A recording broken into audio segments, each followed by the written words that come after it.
আচ্ছা, এখন এখানে আপনারা সারাক্ষণ ছিলেন। আমরা আজকে 11:30 শুরু করেছি, তাই না? 11:30 থেকে এখন প্রায় দুই ঘন্টার অধিক সময় আমরা অভিযান করছি। তো আমাদের ডিএমপি কমিশনার মহোদয় আরও এক সপ্তাহ আগে একটা গণবিজ্ঞপ্তি দিয়েছিল যে কোনোভাবেই রাস্তা এবং ফুটপাত দখল করে, অবৈধভাবে দখল করে কোনো ব্যবসা বাণিজ্য চলবে না। হ্যাঁ, তো উনি কিন্তু সবাইকে আগেই জানিয়ে দিয়েছে এবং ওই প্রজ্ঞাপনে, ওই বিজ্ঞপ্তিতে 1 তারিখ থেকে ম্যাজিস্ট্রেটরা অভিযান করবে এই কথা লেখাও ছিল। তো এর ধারাবাহিকতায় কিন্তু আমরা গতকালকে থেকে অভিযান করেছি। গতকাল যেমন অভিযান হয়েছে, ঠিক একইভাবে আজকেও আমরা 11:30 থেকে অভিযান করেছি। আপনারা দীর্ঘক্ষণ আমাদের সাথে ছিলেন, আপনারা দেখেছেন যে কিছু মানুষ নিজেরা থেকেই সরে গিয়েছে। তারা আইনের প্রতি শ্রদ্ধাশীল হয়ে নিজেরাই সরে গিয়েছে, আর অনেকে এই এত প্রচারণার পরেও কিন্তু সরে যায়নি। আমরা এরকম অনেককেই আমরা গ্রেপ্তার করেছি। সংখ্যাটা এই মুহূর্তে আমরা এই কজন হয়েছে, জসিম কয়জন হয়েছে?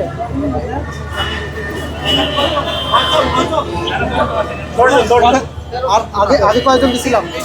টোটাল 13 জন আমরা গ্রেপ্তার করেছি, যারা আইন অমান্য করেছে।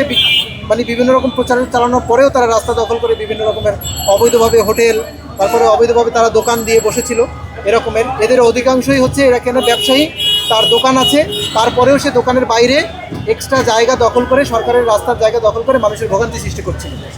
এদেরকেই আমরা গ্রেপ্তার করেছি। এছাড়া আমরা 2 জনকে তাৎক্ষণিকভাবে জরিমানা করেছি, একজনকে 1000, একজনকে 5000।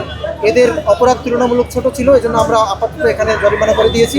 আর যাদের অপরাধ বেশি ছিল তাদেরকে আমরা গ্রেপ্তার করে নিয়েছি। এদের ব্যাপারে আমরা পরবর্তী সময়ে আইনি পদক্ষেপ নেব।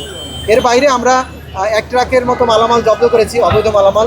যারা মালামাল রাস্তার মধ্যে রেখে পালিয়ে গিয়েছে, ধরতে পারিনি, তাদের মালামালগুলো আমরা সিজ করে নিয়েছি। মোটামুটি আমাদের কাছ থেকে আমাদের আজকের এই অভিযানের আপডেট এতটুকুই।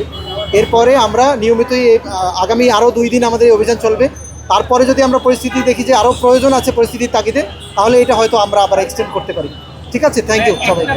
সেটা হচ্ছে আপনারা তো আজকে অনেককে সতর্ক করেছেন বা আজকে একটা অভিযান পরিচালনা করেছেন, পরবর্তীতে তারা যদি একই ভুল করে সেক্ষেত্রে আপনারা কি পদক্ষেপ? আমরা আরও কঠোর পদক্ষেপ নেব। আপনাদের সামনে বলেছি যে এখানে সড়ক পরিবহন আইনের 92 ধারা অনুযায়ী 3 মাস পর্যন্ত কারাদণ্ড দেওয়ার বিধান রয়েছে।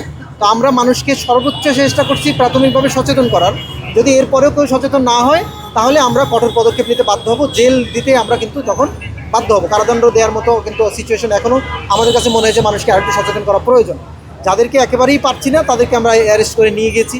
আর যাদেরকে আমরা ভবিষ্যতে আমাদের কথা না শুনে যদি আবার কেউ রাস্তায় এসে এভাবে প্রতিবন্ধকতা সৃষ্টি করে, তাদেরকে আমরা কারাদণ্ড দেবো। এটা আমাদের মেসেজ। না স্যার, আমাদের দিচ্ছে, আমরা একটু মাইনা চলার চেষ্টাই করতেছি স্যার। না স্যার, আমরা হয়তো ভুল হয়ে গেছে, হয়তো আর হবে না। চাকরি করি। জি স্যার, হ্যাঁ আমরা ভুল করছি। হ্যাঁ অবশ্যই ভুল করছি, যেরকম আমাদের পেটের দায়িত্ব স্যার, কিছু করার নেই। আমরা তো রুজি করি, চাকরি করি, কাজ করে খাই।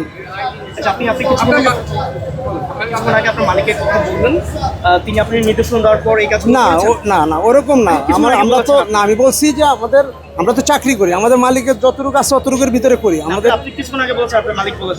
না, এই কথা বলি নাই যে আমি বলছি যে মালিক এইভাবে লাগাইতে বলছে, এরকম কথা কোনো বলি নাই। হ্যাঁ, আপনি না না না না